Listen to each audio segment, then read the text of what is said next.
All right, so as summer winds down and back to school expenses pick up, now's a great time to check in on your finances. And joining us this morning to talk more about all of this, financial advisor Kathryn McCall. Thank you so much for joining us. Of course. As usual. So according to a study by Fidelity Investments, Americans are saving just 3 to 4% of their income this year.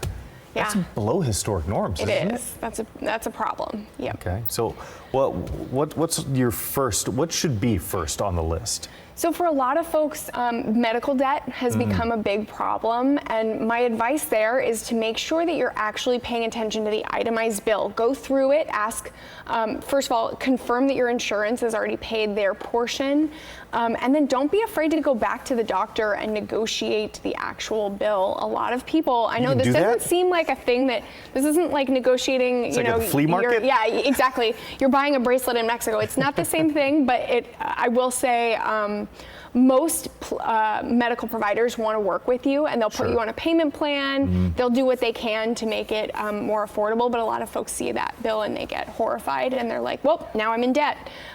So it's not that simple. Yeah, it can create a lot of anxiety. Absolutely. What idea should we start maybe keeping in mind around the house? So a lot of people don't realize that the peak hours during summer can make your regular utility activities like dishwasher, the clothing washer and dryer, 15 times more expensive if you do it during peak hours, which is midnight or 8 a.m. to midnight. So if you're an early riser, you can actually save a lot of money on your utility bill by getting up at 4:35 in the morning, start that dishwasher, start that load of laundry early in the morning, get it done before 8 a.m. and you'll actually pay a fraction of the amount of normal costs just because, summer utility bills are just so much higher. There's a lot of folks who work on our shift right now. That's right. Get that load of laundry before you go. That's get it going. Yep.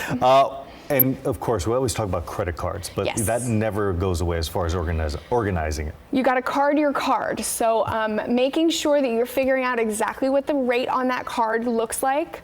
I'm a huge fan of only having one credit card if you can avoid it. But if you have multiple, make sure that you're looking and paying the most attention to that higher interest rate. Right now, average interest rate is around 23.5%. That's nationally. If you have bad credit, it's a lot higher than that. So you want to really pay attention to that number. And what about trying to find some ways to get extra cash? Sell your closet. Listen, that is true.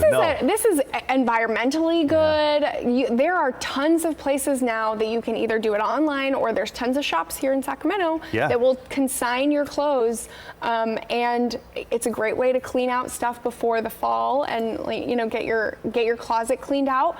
Also make a little extra cash on the side.